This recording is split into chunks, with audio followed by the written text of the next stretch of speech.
Thanks, Linda, for accepting our invitation to be on the Mediation Times. Could you let us know how you got started with mediation? Well, I had the privilege of being in Boston, 0405, and while I was there, I decided to enroll for the Harvard negotiation course, and shortly after that, I went on to the Harvard conflict resolution course.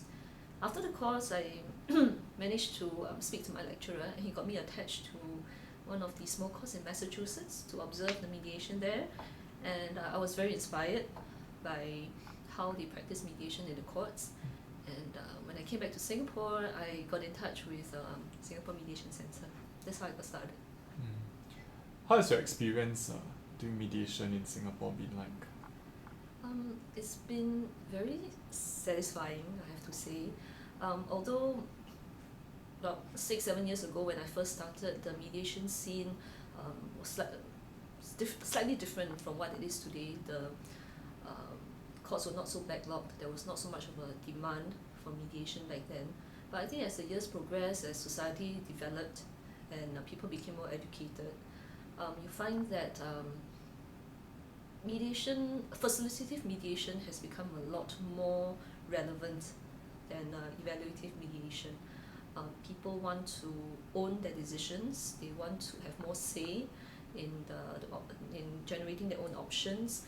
They need you to really understand their interests better and to really show them respect. So I think these days I find that facilitative interest-based mediation has become a lot more in demand. That's how I feel there's a change. What keeps you motivated to carry on with mediation? What keeps me motivated?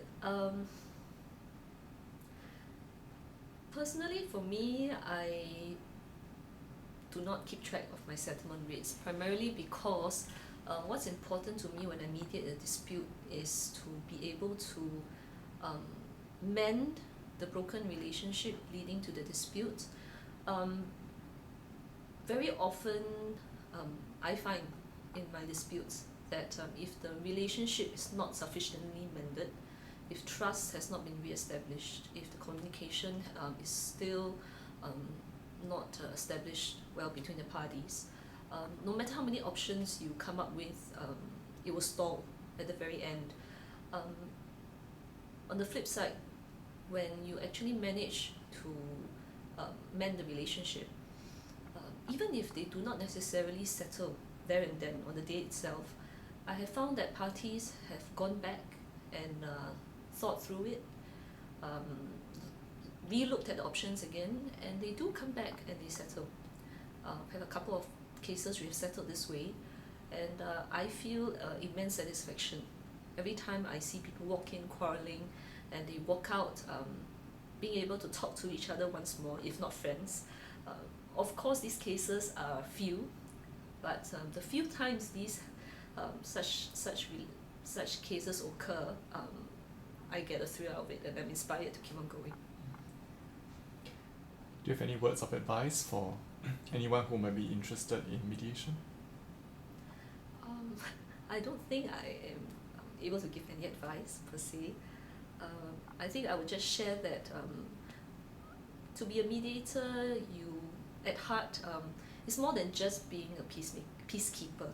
You actually have to be an active peacemaker. If you are someone who gets a thrill from making peace, making the world just a little bit better place, then I would say mediation is for you, and you should probably get yourself trained and accredited and go out there and make peace actively. Thank you. Thank you.